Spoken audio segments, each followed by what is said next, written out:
Boy, the Boxing Lowdown, and this is episode number 115 for the TBL podcast, man. It's been a few weeks out, but we're back.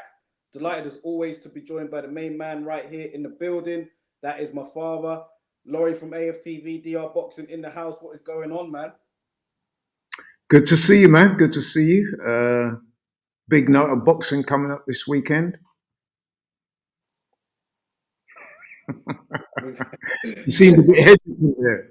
You seemed a bit hesitant, but no, nonetheless, man, it is a very big weekend of boxing going on there this weekend. So it's only right that we should talk about it. So here we are. For sure, man. And I'll tell you one thing.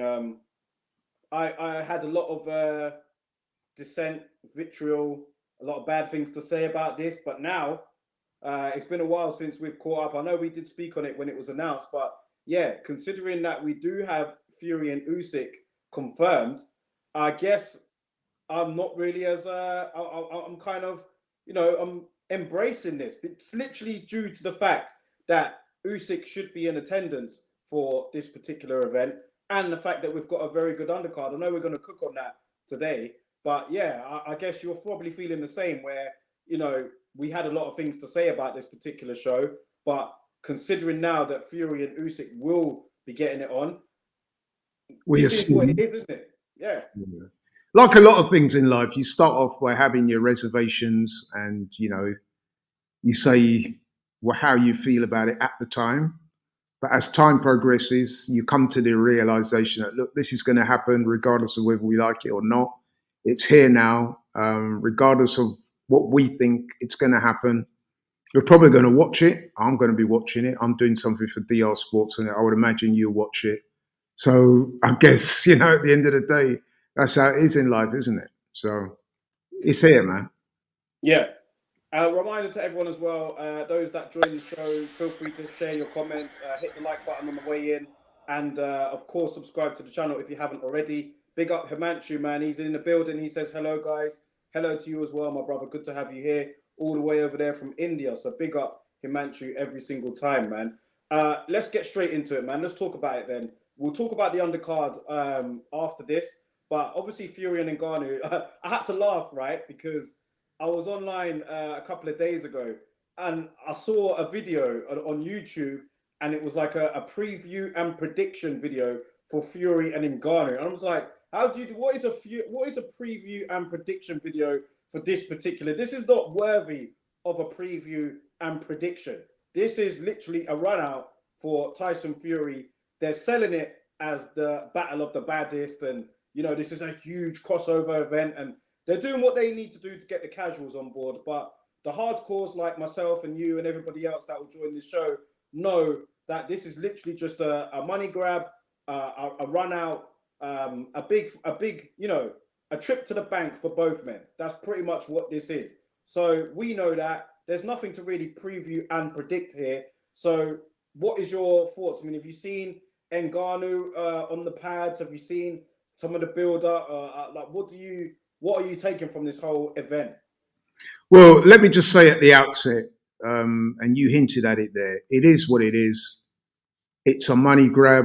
It's entertainment. But at the end of the day, it would appear that a lot of people have bought into this, literally. So, it's a massive event. You can't deny that. The impact of this will be felt around the world. Some people will be taken in by the marketing and, the promotion and whatever. But when you strip it down, it is what it is. You got the world heavyweight boxing champion, or one of them, Tyson Fury, recognized by many as the best heavyweight in the world currently. And he's taking on the former UFC heavyweight champion who has never, ever boxed before. So let's be honest, in terms of competition, I would say that there is no competition. Tyson Fury will win this fight when he wants and how he wants. If he wants to go out there and put Ngannou away within a couple of rounds, he'll do that. If, as I suspect, he'll go down the Floyd Mayweather route when Floyd fought Conor McGregor, he'll carry Ngannou for a few rounds, and then just as you're thinking, look, come on, man, enough of this, get this man out of here, then Sugar Hill will give him the nod, and he'll go ahead and take Ngannou out. I mean, I was saying to you, Daryl, that success for Ngannou is if he manages to land a single meaningful punch. And when I say meaningful, I don't mean just a little tap here and there on the arms or on the shoulders, or a body shot that's half blocked. I'm talking about if he can land a meaningful punch, he would have done well, because I don't give him any chance whatsoever. And I really do mean that. I'm not just saying this for clicks and views or, for effect. If you look at the two of them, you would have seen Ngannou on the pads. He looks painfully slow. Looks like what he is, a guy that's never boxed before, let's be honest. Up against Tyson Fury, who, despite what people like myself and you have said about him in previous shows, the guy is an extremely talented fighter. He's very tall. He's very athletic. He's very experienced. Come on now. Ngannou's got absolutely no chance at all. Mm-hmm. I mean, that's it. Like I said, he'd be struggling to land a decent punch for the whole night, or as long as it lasts. Yeah, totally agree. A few more guys in the chat here. Let me just shout out Harvey, first of all. He says, evening, gents. It's been a while. Has been a while, man. Good to be back. James Burrell, he's talking about Wilder calling out AJ. We'll definitely get onto that as well. So big up, James. My brother DS is in the building. He says, good evening, family. Good evening to you as well, bro. Harvey says here, Fury and Ngannou is huge to the casuals. I'm hearing multiple people who have zero interest in boxing telling me they're going around their mates to watch. And when Frank Warren and Tyson Fury see, quotes like this or comments like this, that's a win, because they know they've got the hardcores on it because of the undercard, and they've also got the casuals on it. So for them, that's a win. Yeah, exactly. Listen, there's going to be a lot of people who are going to make a lot of money out of this. So in terms of a marketing and promotional aspect, a commercial aspect, this fight is going to do very well. And you can't argue with that. Where I had the serious problem with this is when we saw that Fury was seemingly avoiding taking on Usyk, and he was opting for this stuff. Now that it would appear anyway that he's signed to fight Usyk, or he's about to sign to fight Usyk, it's, how can I put it? It's less enchanting, isn't it? So listen, man, it is, as I said at the top of your show, it's going to take place whether the likes of me or you or so-called hardcore fans like it or not. It's going to happen. So we just got to get on with it, I guess. But let's have it for what it is, man. It's a glorified exhibition. I know it's been actually sanctioned by the respective bodies, so it is a proper fight. Yeah, apparently it's going to go on Fury's record. Is it? Oh, yeah, not as a title defense, because it's a 10-round fight, and I use the word fight loosely. It's a 10-round affair, but apparently it's going to go on his record. It's been sanctioned by the WBC. So if the extremely unlikely event that Tyson Fury was to lose, can you imagine the irony of it? It would be a UFC fighter that's inflicted that loss on Tyson Fury's record, something that no other boxer's been able to do. But like I said, the chances of that happening are about the same as me stepping out of the studio tonight and being hit by a car. It's extremely unlikely. Extremely. In fact, I would say I've probably got more chance of getting hit by a car. Yeah. Well, listen, it is what it is. And like you said earlier, big up Francisco, I see you in here as well. For me, if we didn't get the announcement of Fury and Usyk happening, and the fact that Usyk is likely to be in attendance, and there's a high possibility that if Usyk is in attendance, they will formally announce that fight after. If that wasn't going on, then, I'm sure we'd be a lot more critical of this particular event, because it would look like that Fury just doesn't want the smoke. But, it is what it is. I'm sure most of us will agree. We'll wait until they're actually in the ring before we can actually settle down and believe that it is really happening. But not much to say on this really in terms of a fight.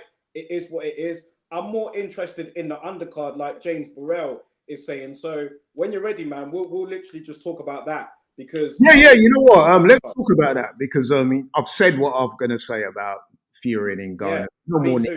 We all know what I'm saying is true as well.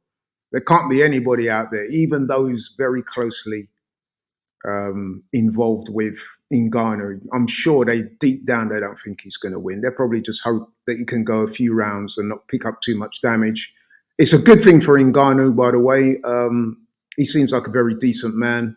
He'll be getting a career high purse by far, because if you remember, that's why he disassociated himself from the UFC, because he didn't think he was being paid fairly, which I understand a few of those guys are saying similar things.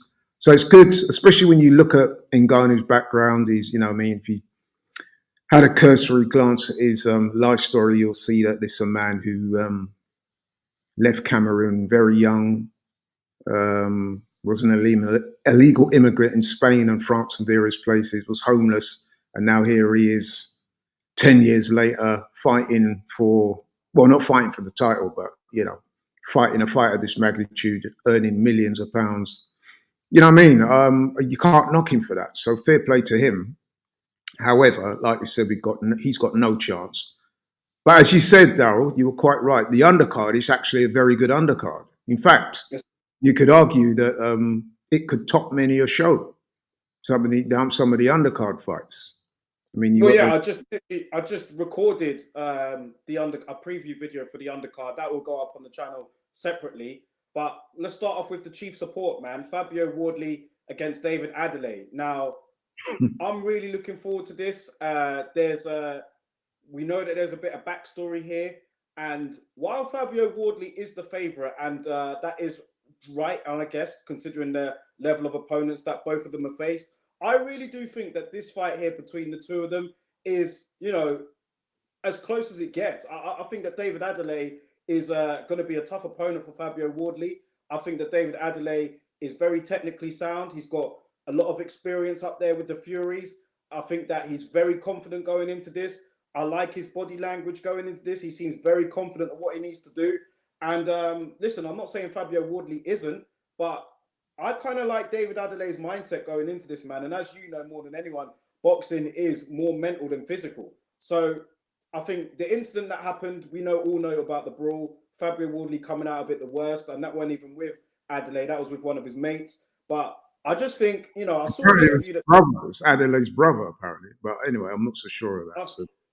I saw an interview that David Adelaide did. I can't remember where it was. It might have been Boxing News, but just his mindset. He's saying things like, yeah, apparently we were due to spar each other, and Fabio Wardley was supposed to come up, then all of a sudden he did a U-turn and, you know, went back home. Now, I don't know how true that is, but he's saying that's another win for me. He seems very confident going into this, and I just think that this is going to be a fight, particularly if Fabio Wardley loses his head, as we've seen him do a couple of times when he gets hit. I think that this is a good fight. I really do. And while it's not quite AJ Dillon White in terms of ability, I think that it reminds me of it, considering that it's two young, unbeaten heavyweights who are relatively inexperienced going at it and feel like they've got something to prove. That always adds up to a winner for me. And I think that this could be one of it. Yeah, you're right. Listen, man, I'm looking forward to this fight immensely. I was looking forward to it even before they had the incident. And obviously, when you had the little minor brawl there, it obviously sparked more interest because everyone likes, in this country certainly, a good sort of British matchup.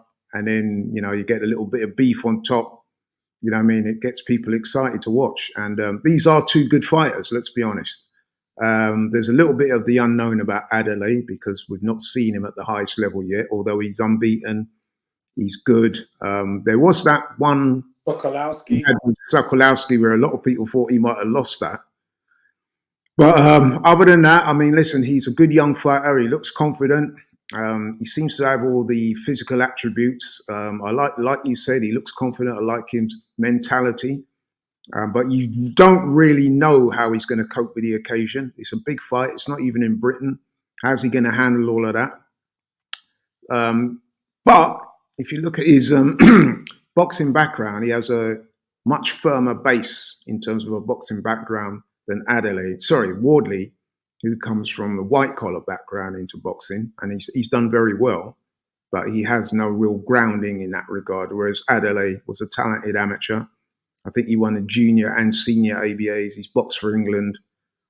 So he's come up the traditional route. And then you've got Wardley, as I said, white collar. Came into the sport pretty late, but then he's fast-tracked himself.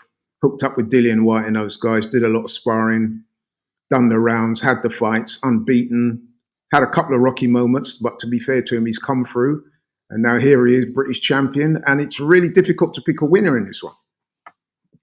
Well, you know what? I'm going to just pull it out there. I'm picking Adelaide. I think he might win this on points. Seriously. I don't think this one goes the distance, you know. I don't think. DS has literally just said the same thing. Said the same. Yeah. I think Adelaide might win on points, you know. Wardley is the strong favourite for this, but I think Adelaide might do it. I think that there's a lot of personal animosity, and I think that you've got two guys there, man, that are looking to put it all on the line. They both said they're going to do that before the fight. In fact, Adelaide said that he would consider this fight a failure for both of them if it goes the distance. He's actually on record as having said that. And I must admit, I do like that attitude as well. That suggests he's going to go for it. I think Wardley only knows one way but to go for it. He's not a stick and move type of guy. He's not an accomplished boxer in that regard. He's big, he's strong, he's athletic, he can punch, he's got heart. And I think that there's sufficient personal animus in order to make this a real intense affair. And I think when you get that, I think that there could be some bombs being thrown, man. And I think whoever wins, I think it's going to be an inside the distance win. Well, as you say that, James Burrell has just said here, I would be surprised if this goes past 5 rounds. Yeah. So I think he agrees with you in that sense. Yeah, I don't expect the guys to go out there and start recklessly letting their hands go. But I do think at some point, literally a fight is going to break out in that ring. And they're both going to go at it. They're both going to want to prove who's more of the alpha male. And I think it's going to be one of those. Because let's be honest as well, they are, even though they're both unbeaten and they've had a similar amount. I think Wardley's had something like 16 fights and Adelaide's had 12. Yeah. But they are relatively inexperienced, if you see what I mean, at the top level anyway. Well, Wardley's got the better he's got the better resume, Fabio Wardley. Yeah. He's fought the better fighters. He's got the better resume. Adelaide, in this regard, is very much the young, hungry lion. But Wardley's still young into his career as well. I mean, he's set his sights high. He's talking about European titles and wanting to go on to fight for world titles. So he's not going to want to be a flash in the pan, is he? So he's going to want to really do a number on Adelaide. And then obviously what happened a couple of months back now at that media event, that will be in his mind as well. So listen, man, I think all the ingredients are there for a very intense and explosive night of boxing. Harvey says how many rounds is it? Well, considering the British and Commonwealth belts will be on the line, it should be 12, wouldn't it? Yeah, it's a 12-round fight. It's been sanctioned by the British Boxing Board of Control, even though the fight is taking place in Saudi and not in Britain. I think it's one of the first times that the British title's been contested out of this country. So that gives it a kind of unique flavour as well. I must admit, I'm leaning towards Wardley, you know, although it's slim margins. It's literally who turns up and has the best night. I don't think you can say that either of them have shown a greater amount of skill than the other one. I think that's fair to say. So it really is going to come down to who wants it more, who punches harder, who's got the better chin, all those sort of basic things. And you have to throw the experience thing in as well with Wardley. He's had a few more of these fights at this type of level, and I think that might serve him well in this regard. I think I might edge towards Wardley, especially as What about this that we haven't mentioned yet then? And that is the fact that it's on a Queensberry show. David Adelaide is a Queensberry fighter. Does that fall in his favour, you know? Not really, because as I've already said, I don't expect this fight to go the distance. I honestly don't. And it's not often I would say that, you know. But I just get the impression with this one that you've got two young, hungry guys that don't like each other. A lot's been said. And there's a lot of alpha male about the two of them in different regards. I mean, with Adelaide, he's more like the street kid. Or certainly that's how he's portrayed himself in the build-up to this fight. Whereas Wardley, he said that I'm the show you type of person. I don't say much, but when we get in the ring, that's when I come alive and I will show you what I'm made of. And I sense sincerity in both of them. When they're both talking about they're both going to win, they're both going to knock each other out. Sometimes with fighters, you get the impression that they're saying that almost because they know the fans want to hear that and it sounds good. But with these two, I get the impression that they won't be satisfied with just a win. They want to put some spice on it. You know what I mean? Yeah. Wardley, if you look at Wardley, you can see there's some simmering resentment there. I mean, he's an articulate, well-spoken guy, but don't let that fool you. He's got that fire, and you could just sense when he's talking. You think, yeah, this man pushed me, and But let's humiliated him at the and he feels disrespected as well as he might do. Whereas Adelaide's think, yeah, I've got in his head a little bit. You know what I mean? I got, like you said, Darryl, I got the better of that skirmish, even though it wasn't him that put hands on Wardley in that regard. He did push him quite violently, but he didn't land the sucker punch that cut Wardley. If not, some people say he got dropped. I don't know how true that is. It could have been off balance, whatever, whatever. But he did get a mark on his eye. I think it's fair to say that Adelaide thinks that he got the better of that little skirmish, and I think Wardley feels disrespected as the champion, and he sees this fight on Saturday as the opportunity to more than get his own back. I think that as well. Big up Ian. I see Ian in the building. Good to see you, bro. Harvey says here he's got Wardley on points 7-5, so it's good. We got a nice mix in here on prediction. I think that Adelaide. Just my last bit on this before we move on, but I think that Adelaide. Maybe I'm wrong, but I think he kind of looks at Wardley and thinking he's a bit, you know what I mean? Looks at him like he's food, man. Maybe that could be down to where he's from and, you know, like that sort of thing. I just get that kind of feeling from Adelaide that, and you shouldn't really think that, by the way, because it don't matter where you're from, it's where you're at, right? But I just feel that Adelaide, I'm not saying he's underestimating him, but I do feel that he kind of looks at him like, yeah, nah, man, you're food for me, man. Like I'm not worried about you. You are right about that. Maybe because he's not a street kid. Yeah, that sometimes yeah. That's what some of these guys do. They underestimate people that are not from the streets, and they come a cropper. If you look at some of our best fighters, or in fact the best fighters throughout the world, you will find that they don't often hail from those types of situations. I mean, Muhammad Ali, possibly the greatest fighter who ever done it. He's not a street kid. He wasn't a street kid at all. And look at him. So, you know, and he's just one of many examples I could name. Lennox Lewis, possibly our best ever heavyweight. You know what I mean? Although Tyson Fury fans might argue that. But I mean, at the moment, certainly Lennox Lewis, he didn't come from that street kid situation. So, Marco, yeah. And that's not to say that these people didn't have a working class upbringing. All I'm saying is that if you look into their backgrounds, you'll see that they're not your sort of street kid fighting on the streets every second, that type of stuff, getting into trouble with the law. So don't underestimate Wardley, man, because he's shown in the past, notably in the Eric Molina fights and the Nathan Gorman fights, that when he does get tagged, when he does get hurt, he does have what he can dig down deep and bring that other side out of him. So he does have that fighting instinct, which is what is needed. I mean, at the end of the day, it doesn't matter. Adelaide saying, yeah, I come from Ladbroke Grove, rare, which isn't too far from where I was born, actually. I know the area well. Ladbroke Grove ain't really, it's not really like, you're talking about rough areas. It's not like compared to other areas in London, is it? No, but it does have its rough places. But, you know, I mean, a lot of guys from London will, you know, give it that, you know what I mean, that street kid stuff. And city guys will do that. You get guys from Birmingham saying Manchester, Liverpool. I get it. Fabio Wardley's from Ipswich, which is not the most of, you know, I've been to Ipswich a few times. It's a nice place. It's got its areas just like every other area in this country, which is, you know what I mean? But I think it's fair to say that, you know what I mean, if somebody says they come from Ipswich, it's not really going to intimidate the likes of David Adelaide. However, that is by the by. That means nothing. When you get in the ring and you've got those 10-ounce gloves on and the lights go down, man, you've got to fight. And what I'm saying is Wardley has shown in the past, and I'm not saying Adelaide doesn't have this, by the way. With Wardley, we've actually seen it. When he's been hit and hurt, he does respond in kind. In fact, if anything, it seems to make him a better fighter. So we know he's got that in him. Whereas with Adelaide, we suspect that he has, we think he has, but he's yet to show it. So I think you'd have to give that slight edge to Wardley, wouldn't you?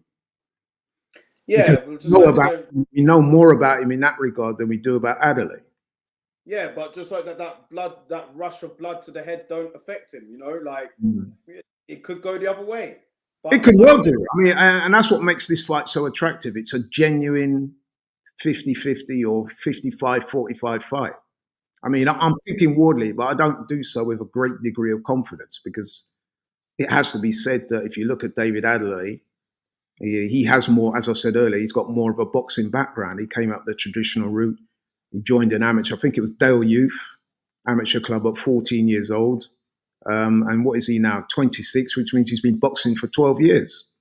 You know what I mean? And he's come up starting as a junior through to the seniors. He's won titles. He's boxed for England. So you would have to say on that basis alone, you could possibly make him a favourite. However, if you look at Wardley, yes, he come up the white collar route, but then, you know, he's turned pro. He got himself ensconced with Dillian White. He's done the rounds doing the sparring, so he's come up the hard way doing that. And he's come through. And to this point, he's unbeaten. So, okay, so it's very intriguing. You're going Wardley in the distance. I'm going Wardley late stoppage. Yeah, I don't so think this fight's going to go the distance.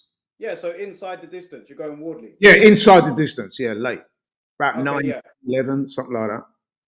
I'm going Adelaide on points, but let's talk about the rest of the undercard as well, because there are some other fights on there that I'm looking forward to. One that I really couldn't give a toss about, and he's on there, is Joseph Parker, who is fighting. I don't like Joseph Parker, do you? No, I tweeted it literally before I jumped on the show, and there's a picture of Joseph Parker. I think it's an older picture, but it's a picture of him and Tyson Fury, and he's holding Fury's belts. I thought he's going to say something else then. It's not that type of show. He's holding Fury's belts, and I'm just thinking, look at this guy, man. This was a guy that was once the champion in that same division. Now you're holding another man's belts, and you've attached yourself pretty shamefully to a potential rival in your division. Ever since he did that, I just kind of lost a bit of respect for Joseph Parker, man, because at one point this guy was the WBO heavyweight champion of the world. At one point this guy quite was fortuitously as well, because I remember the night when he won that fight and he didn't win it. He fought Andy Ruiz in New Zealand when he was the hot shot guy coming up. And I watched that fight live. It was on Sky in the early hours. Yeah. And he did not win that fight, bro. Either way, he was at one point, he held one of the belts in that division. So you've never shown that ambition to get back to the top again since you've been with Fury, you know, and it's pretty shameful, really, to me. I ain't seen nothing like it. Not like this.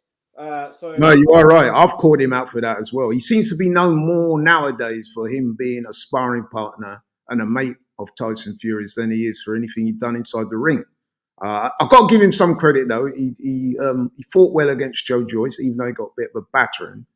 But he did take his licks like a man. He's had a couple of fights, low-level fights since, and he's won them. I mean, he might argue that the move over to Britain has enhanced his profile, and he's getting opportunities to fight. I mean, even the fight on this undercard, I would imagine he got that through his links with Tyson Fury, wouldn't he? Yeah, of course he did. He got them. So I guess he will argue that moving to Britain and well, that's not necessarily opened certain doors for him. How true is that though? Because I mean, look, there are other guys based in that region that are thriving very well. Jay Opataya, Tim Zhu, you know. Yeah, those are guys with winning records, champions. He's not a champion. What I'm saying is, Joseph Parker. Yeah, that's what I'm saying. That's what I'm talking about. So he's lost the fight against AJ. That would have put him to the back of the queue. The fact that he's moved over to this country, he's probably seen it as, well, I'm probably going to get more opportunities in a country like Britain than I would back home in New Zealand. So that would be his rationale for the move. And of course, he split with his trainer. He's now working with, what's his name? Andy Lee. Who I think Andy Lee's a good trainer, by the way. So I do think he's improved himself in that regard. But it's the mindset, Daryl. And you hinted at it. Nowadays, he's more well known for being Tyson Fury's mate than he is in his own regard. And I think that's where it's gone wrong for him. Yeah. And some of these comments here, Ian says here, Parker openly admits his love and admiration for Fury, which is strange.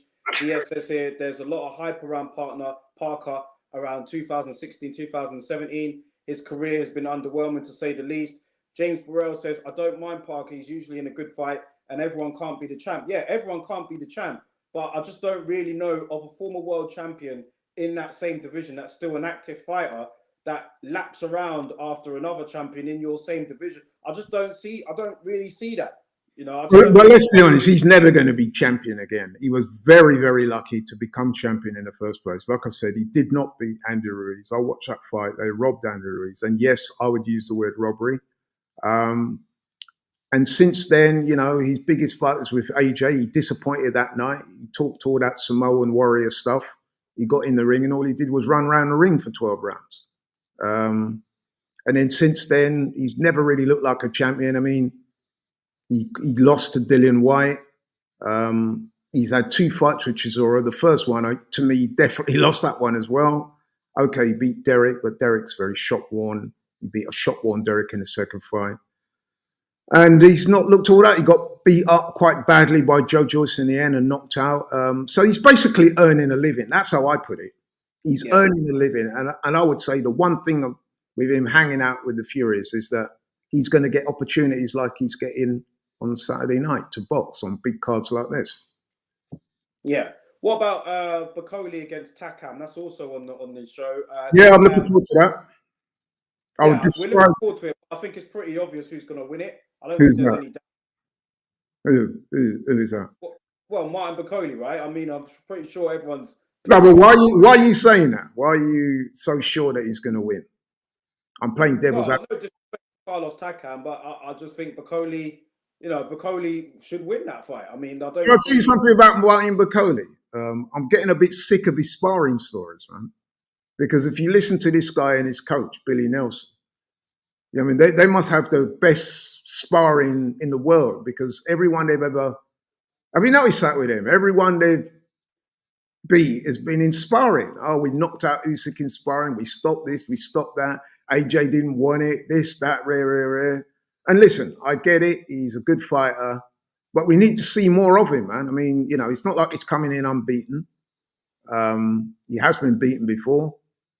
He's been beaten by who's the guy that beat him from America? Hunter. Michael Hunter. Yeah. Mm-hmm. And there's another fight on his record where people say that he lost that. He was quite fortunate to get the decision. So is he as good as what Billy Nelson and him like to tell us? I guess we'll find out tomorrow. Because Carlos Takam's having a bit of a late renaissance in his career, isn't he? Mm. Carlos Takam is tough and he's durable and he's got lots of heart. And he's coming off the back of a very good win against Tony Yoka when he was expected to be just an opponent. He actually beat him. So it depends on how much Carlos Takam's got left and how much he really wants it. Let's hope he's not just seeing this as a payday and that he's going to turn up and he's got some ambition. Because if he does, I think this will be a very good fight as well. Because personally, I've seen Martin Bacoli and let me put it this way. I don't think he's as good as the likes of Billy Nelson like to make out. And yes, of course, Billy Nelson's going to hype him up. That's his guy. That's his biggest fighter. But, you know, I mean, I'm getting a bit sick of all these sparring stories. Do you not? I just look at it like what you just said. Billy Nelson's just trying to sell his fight. I just look at it like Nelson's just trying to sell his fight. That's really it, really. Yeah, I get that. But, yeah, I mean, the sparring stories, bro, come on. You know what I mean? Like, it's sparring at the end of the day. It's not fight. How many more times are you going to hear of nobody wants to fight me because I did this in sparring. I did that. I beat him up. I stopped Usyk. I got the better of Fury. You got the better of Dillian. You know what I mean? Like, come on, bro. Like, get in the ring and show us. So tomorrow I'm expecting to see something that I can say, you know what? Actually, this guy looks as good as what they keep telling us he is. If not, I'm gonna be using that to criticize them. Ian Hamilton says here, Nelson will start saying Bacoli would give Mike Tyson a hard night. I'm surprised he hasn't said that. Seriously, all they do is talk about sparring that lot. You know what I mean? Every time they're interviewed, oh yeah, he dropped this in sparring, he done that. I'm like, yeah, okay, it's sparring. I mean, I come from an era where people didn't even really talk much about sparring. Nowadays, in the modern era, you hear more about sparring than what guys do in the ring. And it's not just him, by the way. The Americans are big on that as well. You know what I mean? This man, yeah, I sparred with him and I got the better of him. And then, you know, it is what it is, bro. Sparring. James Burrell says here, and I want to get your prediction as well before we quickly move on. But he says here he should be good enough to beat Takam, but he is being overhyped. Yeah, I think he should defeat Takam. It may not be a pretty impressive. I think it could be probably a disappointing performance if it goes to points or something like that. But I think he'll beat Takam, and then we'll see what Yeah, but happens from why there. do you think let me draw you out on that. Why do you think he'll beat Tucker? Have you been listening to the sparring stories? Or have you actually watched his fights and thought, actually, this guy's a really good heavyweight? I suspect it's the former. No, I think I've seen Bakoli. I've seen him fight before. I've seen him fight on Yeah, the top. and that's what I'm saying. When you seen him fight, was you that impressed to think, yeah, man, this guy's going to be a future world champion? Because I didn't see that when I saw him fight. I Well, thought, I'm not like, as lazy. I'm not as impressed as the way how Nelson describes Yeah. him, but I do think Bakoli is a solid heavyweight. I think that he does probably outside of the top 3, 4, 5 guys. I think he does give anyone a good fight. I think he's a durable fighter. I think he's strong, tough, Mm. and I think at this stage, Carlos Takam, man, like he got a great win there over Yoka. Yes, granted, but I think that he's. I mean, what more can you expect from Carlos Takam right now, man? How Well, old is like he? I said, it depends on how much ambition he's going to show because we do know, based on his previous fights, he's fought in this country a few times against some of our guys. I mean, he was doing quite well against Anthony Joshua up to when he got stopped. A lot of people said that was a premature stoppage. He's fought the likes of Chisora. He got beat by Chisora, remember? But I think, to be fair to him, he was well winning that fight before Derek landed on him. You know what I mean? So we know he has ability. We know he's tough. We know he's strong. Um, we know that on any given night he can make it difficult for his opponent. What we don't know for this fight, because he's what, 38-9 now? We don't know Right. how much ambition he's going to have left. I'm hoping that he comes to fight because, like I said, I'll be watching Martin Bakoli keenly because, as I said, Daryl, I hear a lot of talk from him and his trainer about how good they are, about how they beat up everyone in sparring. I've got to say, based on what I've seen of his performances in the ring, I'm not overly impressed. But hey, we get a chance to see on Saturday just how good he is. And if he is anywhere near as good as what they're telling us he is, then he should beat Carlos Takam without too many problems. Let's see if he can do it. Well, there's another heavyweight on the bill, and he did beat Carlos Takam, and that is Makhmudov. A lot of hype around him, but I suspect that not many British people would have seen him, but they get a chance to see him now on this show due to the timings and everything else, and it's a chance for him to really put himself out there. Now, this guy Makhmudov, man, he's big, crude. Like I ain't seen much of him, but from what I have seen, Yeah, he's a bit of a freak house, man. I mean, the he guy is. He is. they're matching him up with Jared Anderson. Obviously, they're both top ranked fighters, but yeah, Makhmudov could be a name there in the future. I'm not saying he's going to go on to reign the division or anything, but he'll be someone worth looking out for, I think. And this is a stage for him to put himself out there, I guess. But like, yeah, what's your impressions of him? Because I don't think we really spoke about him on here before. Yeah, Makhmudov. he's a bit of a sleeper in this division. Not too many Yeah, people talk about him, but as you said, he's a big unit. He can punch a bit, and he's a heavyweight. And you know, heavyweights, man, it's notoriously unpredictable with these guys because they can shock you. You know what I mean? Both ways, shock you insofar as they can look really good, and on another night, not so good. So I must admit, I am looking forward to seeing him. Like I said before, I do think that the undercard for this fight, in fact, pretty much, it's a rarity, isn't it? Where pretty much all of the fights on the undercard, you know, are going to be better than the main fight. yeah. So that's the irony of this whole fight card. Is that all the undercard fights are better than the main fight. So I'm looking forward to seeing him because, you know, I mean, you hear things about him. He doesn't say much, unlike the Martin Bacolis of this world. Um, that would be a good fight if he comes through this one tomorrow. Yeah, yeah, Get yeah. him and the king of sparring together. You know what I mean? So, I so still want yeah. to see Popoli and Dylan White, man. I still want to see that. Well, I don't think we've seen Dillian in a ring for some time, Yeah, and I yeah. do think that Dillian is well past his best as well. So I would like to see that fight because of what happened when they went over to Poland, and famously they had that little incident where Dylan was telling him to come upstairs, come. Macaulay was cursing him out. And that was very entertaining. So I'm sure that if they did make that fight, the press conferences for it would be amazing.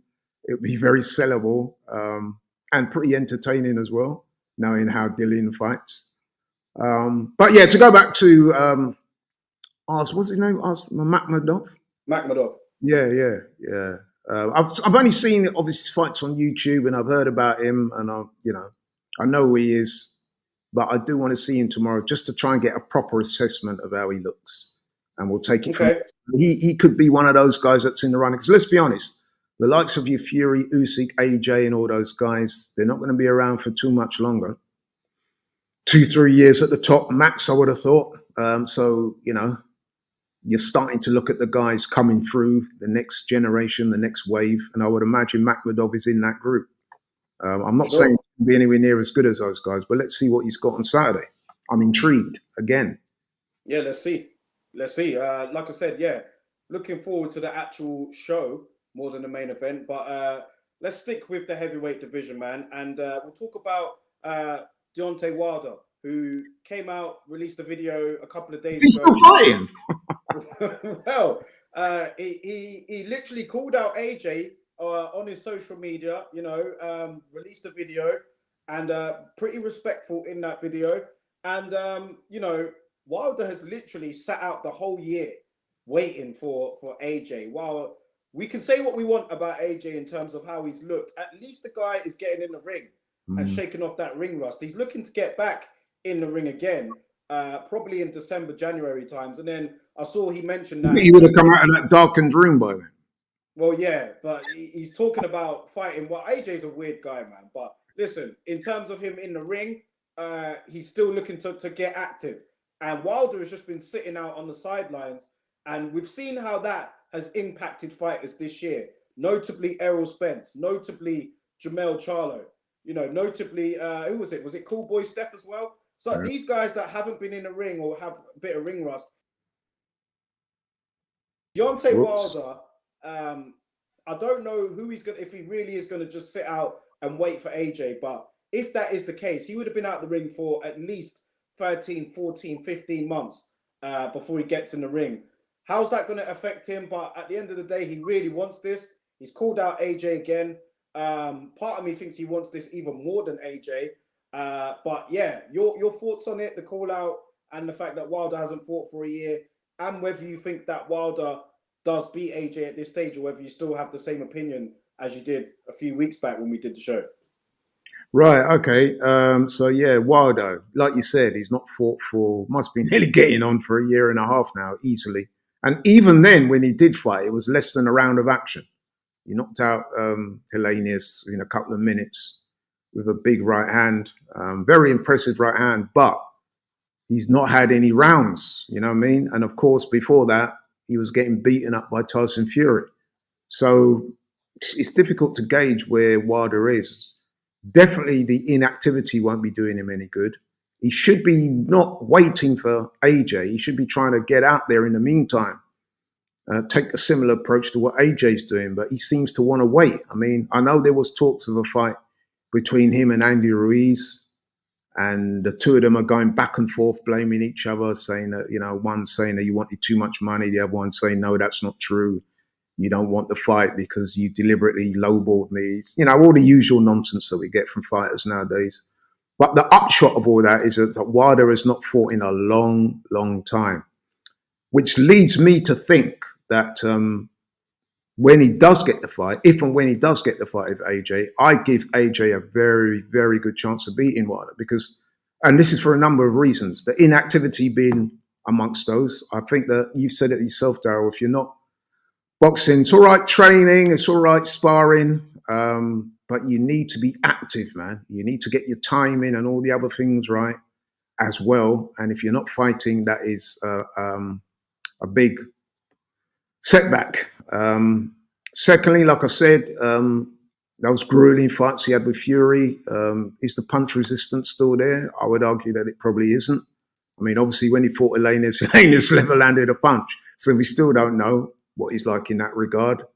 And I just think that Wilder's not the type of guy, especially if he's not fighting, to be in the gym working on his skills, which, let's face it, we're already compromised.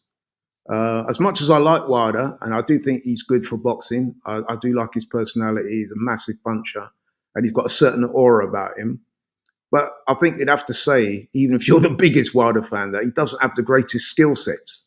And if you're not in the gym working on those and you're not fighting, to me, that's a bit of a no-no. And listen, if he fights AJ, I can understand why several people, yourself included, are going to have Wilder as a favourite. And obviously, you're basing that on the punching power that he's got.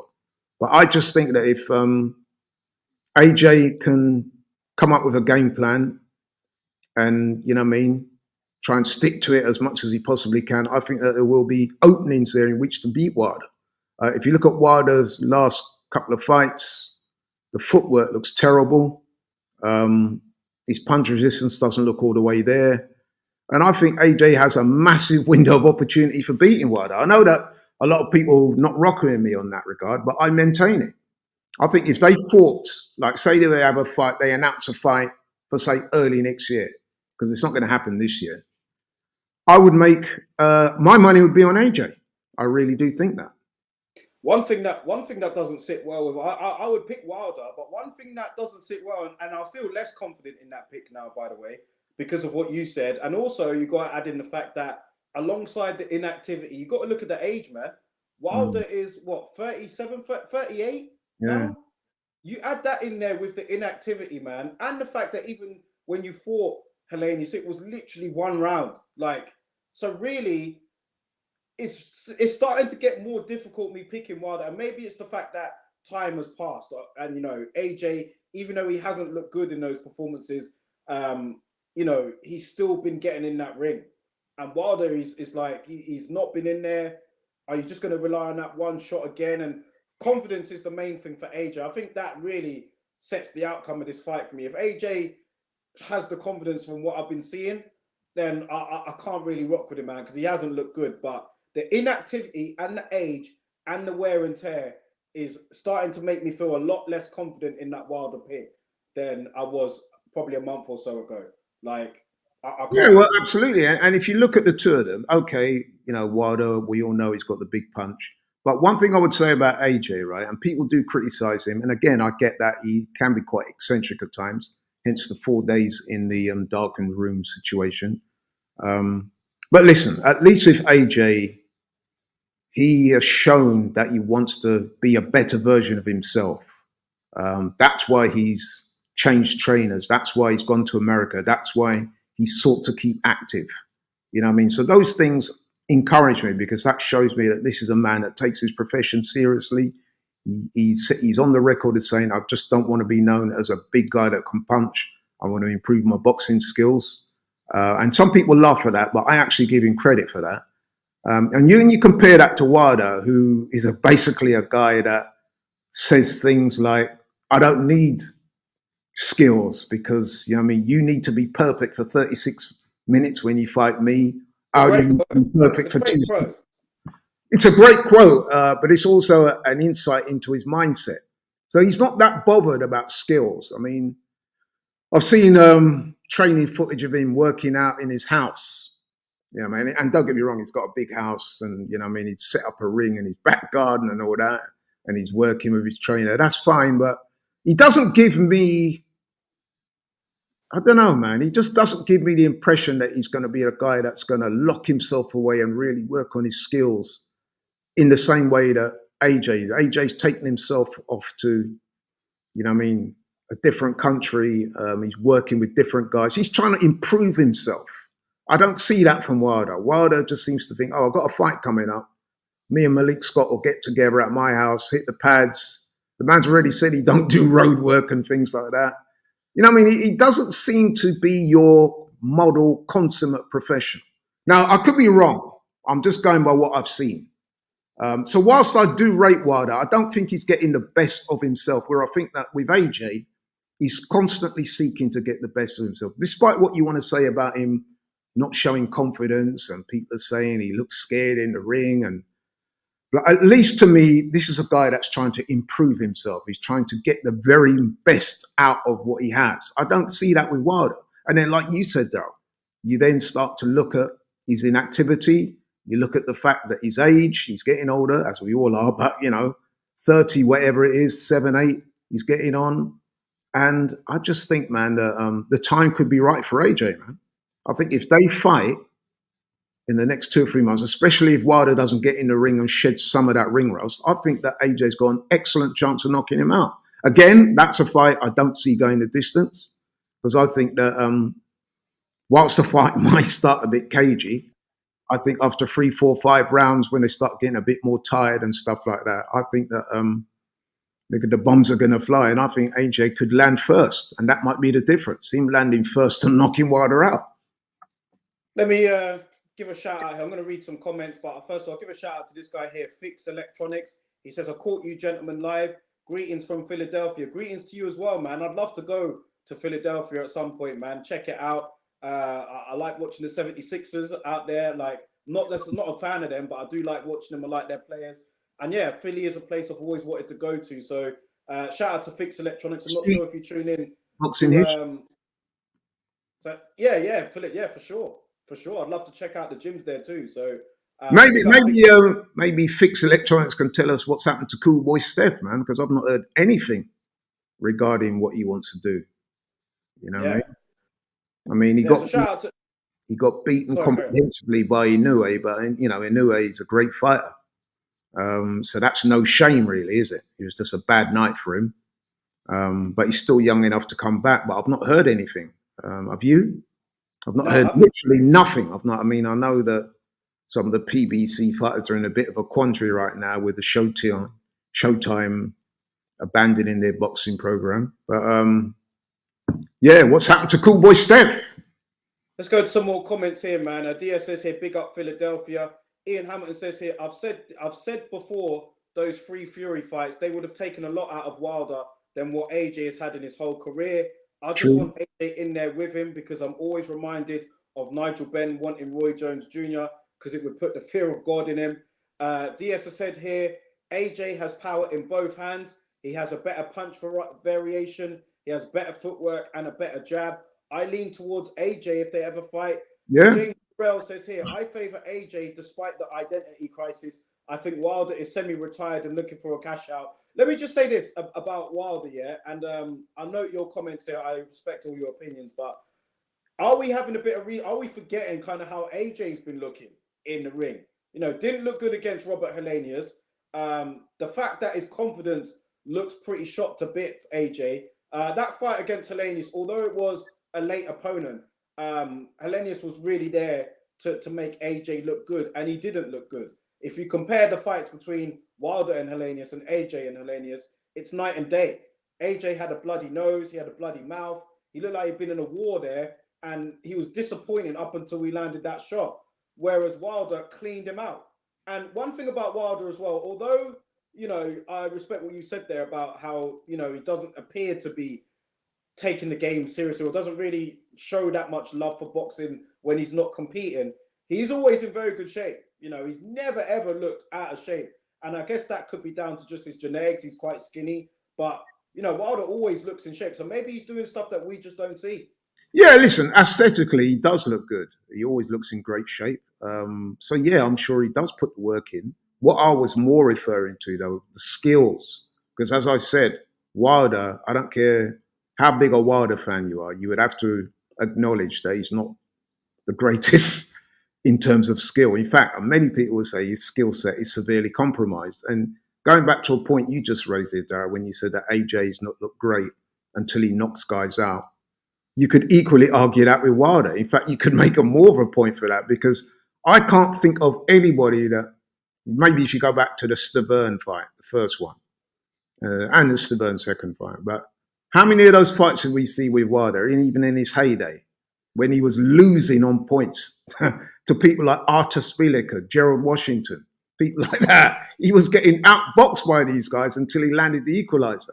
And that very much goes to the heart of what I'm saying about Wilder, is that he's such a big puncher that it's almost become a blessing and a curse, because he knows he has the power to take pretty much anyone out. I mean, he nearly did that to Fury. But on the other side of that is that his boxing skills are not that good. And he's not really sought to address that in any meaningful way. Now, I'm not saying he doesn't work on skills, but what I'm saying is the disparity between the skill set and the punching power is so vast that you think that, well, I get the impression that He's not that bothered about learning the nuances of the game. He just wants an opportunity to land that big right hand. And if he lands it, he believes that he's going to take you out. And that's all there is to it. Where we all know in boxing, man, there is more to boxing than just being able to punch hard. And that's why I give AJ credit, because AJ is also a big puncher. Yes, he's not a bigger puncher as Wilder is. I think that's fair to say. But he does punch hard. We know that he does have one punch power. But crucially, the difference between them is AJ, as I said before, is looking to be the best version of himself, where I don't get that impression of Wilder. Well, listen, we can talk about this one here all night, right? Because it's such a fascinating fight and one that I really hope we do see. Do you know what I mean? I think regardless of who you're picking, I think Wilder definitely wants it. I think AJ wants it, but I just think that maybe the team around him don't want it right now. But I think when AJ does want it, so I think it will happen. Hopefully next year. All I would say about that is I wish that Eddie Hearn wants it as much as AJ does, because Yeah, the impression AJ does want. that Eddie Hearn does a lot of talking, but we all know that AJ's his biggest cash cow, especially now that he's lost Canelo. So he he knows, man, that if he loses AJ or AJ gets beaten, it's going to be a serious blow for his promotional company. So that might influence his decisions going forward. He's already talking about, well, you know, we can't get the fight with Wilder, might have to look elsewhere. He's very quick to come with that, don't you think? Yeah, When and it's disappointing considering yeah, he was the one saying that, oh, it's next, and yeah, yeah, but that's exactly. you know what I mean? That's what makes you look bad. It makes your Yeah. fighter look bad because I don't think any of us are doubting that Wilder wants this now. Like Oh, I can Wilder see, definitely wants it. yeah, One thing about Wilder, I would say, and I do like this about him, he's a very confident individual, even if the skills don't match the confidence. He's very sure of himself. I mean, you saw that even with the Fury, the third fight. I mean, he got battered in the second one, and yet he was calling Fury out for a rematch.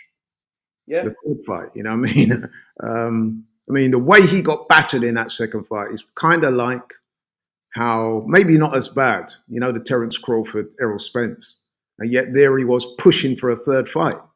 Many fighters, to be fair to him, would have swerved that additional fight. They would have said, you, even if they'd have made some, you know, what I mean, glib excuse, they would have managed to swerve that and still maintained a career. Because, you know, what I mean, mhm, you know what it's like in boxing. There's different titles and stuff like that. So he could easily have gone a different route. But to be fair to him, he said, no, I want that we're contracted for the third fight. And he literally forced Fury back in the ring with him. Didn't win the fight, as we all suspected that he wouldn't. But he put up a respectable showing, even if he did take some, let's face it, some heavy punishment. So I yeah, do like his confidence. I do like his warrior spirit, but I don't like the fact that he's been inactive, and I don't like the fact that, seemingly anyway, he doesn't seem to be the type of guy that's gonna commit himself to the sport in the way that, you know, what I mean, you want to see from guys at the very top level. well, yeah. Let's hopefully that fight will get announced. But as we're reaching our mark, I just want to end it on this one and shout out to everybody for the comments. I see you in it. Let's just talk about this quickly, man, because it was a sad day when this was announced last week. We didn't get the chance to speak about it because we didn't do the show last week. So I just wanted to quickly touch on this before we go. Showtime quitting boxing after 37 years. Yeah, they formally confirmed it last week, or was it? Yeah, last week they did. And yeah, 37 years of business, providing us great memories, great moments. You know, fantastic boxing team they have there at Showtime. And it's a bit of a sad one for me in particular, because this is what I grew up on, HBO and Showtime over there in America. Of course, we've got Sky and BT over here, but HBO and Showtime, man, like they were the two cable networks at the time that were dominating in terms of broadcasting. Obviously, boxing has since evolved since those days, and obviously that's reflected in the fact that HBO have now left and Showtime are leaving. So yeah, growing up, Showtime are doing very well. They've got obviously had a very good year this year, but yeah, they are going to be bowing out of the sport, and they provided some great moments, man. So just your thoughts on that? Showtime quitting boxing, and does this say anything about boxing as a sport for you, or is it just the fact that times have evolved we're moving towards the apps, or do you think boxing is in danger here? Is this showing a sign of that? Well, you It's have to not be. just You have, boxing. It's not just boxing. Sorry, that they're that's leaving. They're also covering other sports, and they're leaving. So yeah, I thought I'd throw that in there. yeah, I mean, listen. As you said, it is a disappointment. Showtime and HBO have been at the forefront of boxing, especially in America now, for a number of years, 30 odd years. They've produced some great fights and great moments over the years. But then, as you also said, Daryl, boxing, like most sports, evolve, even though I would have to say that boxing doesn't evolve as quickly as some of the other sports do, but that's a subject for another day. With regards to the impact on boxing, yes, it will be felt, but I'd like to think that some other broadcasts will take the space. I mean, there's talk now about Amazon Prime getting involved. I mean, listen, it's in America, so it doesn't have the same impact here as it would there. But then, having said that, we did get a lot of fights in this country from those networks. So obviously, it's going to impact us. But yeah, it is sad. But you would hope that other networks are going to come and embrace the sport and carry it forward. So we really don't know how it's going to play out in future, I guess is what I'm trying to say. Yeah, yeah. Well put, and I guess a good way to end the show, man. But listen, I think that we should, if you're around on the Sunday, we could do like a post video reaction to Saturday night's events. I'm sure there'll be a lot to talk about from that night, so we could put that in if you're available. And Yeah. Let's do it. Let's do it. I mean, listen, as we said before, the main event, it is what it is. But even that, I'm sure there'll be talking points. In many ways, there is quite a bit of pressure on Tyson Fury because depending on how this fight goes, there's bound to be criticism, isn't it? So if he goes in there and knocks out or stops Francis Ngannou early, then there'll be a lot of people, myself and you included, saying, see, it is what it is, a total mismatch, a farce, everybody involved, blah, blah, blah, should feel ashamed of themselves, that type of stuff. If it goes, because it's a 10 rounder, I believe, not 12. If it goes past 6, 7, 8, 9, or even goes to, can you imagine if that goes the distance? He's going to get hella stick. They're going to say you couldn't even get rid of a YouTube fighter. And God forbid, should Ngannou, because let's face it, he's not going to outbox Fury. Should Ngannou land the punch from hell, and even if he hurts Fury, it's going to be bad. But can you imagine if he dropped him or worse, knocked him out or stopped him? It would be the biggest upset in the history of boxing, wouldn't it? Surely. yeah, I'd say so. Yeah. Even though that's definitely not going to happen. So I guess there is a degree of pressure on Fury. There's no pressure on Ngannou, none at all. He can go in there and try and survive and hope he can land a couple of meaningful punches, and he would have been said to do his job. On the other hand, for Fury, if he's not impressive and get this guy out of there and look good doing it, there's going to be a lot of criticism coming in his way. And possibly the fight with Usyk could also be compromised. So he's got to go in there and take care of business. Let's hope that's not the case. But yeah, we'll talk about it on the Sunday after the fight. But until then, yeah, shout out to everybody that's been here in the stream. Big up to Fix Electronics, James Burrell, DS, Harvey, Ian, all you guys, man. Francisco, thank you all for joining. Hit the like button on the way out if you haven't already. And we'll catch you guys on the Sunday after the fight. Peace out, man.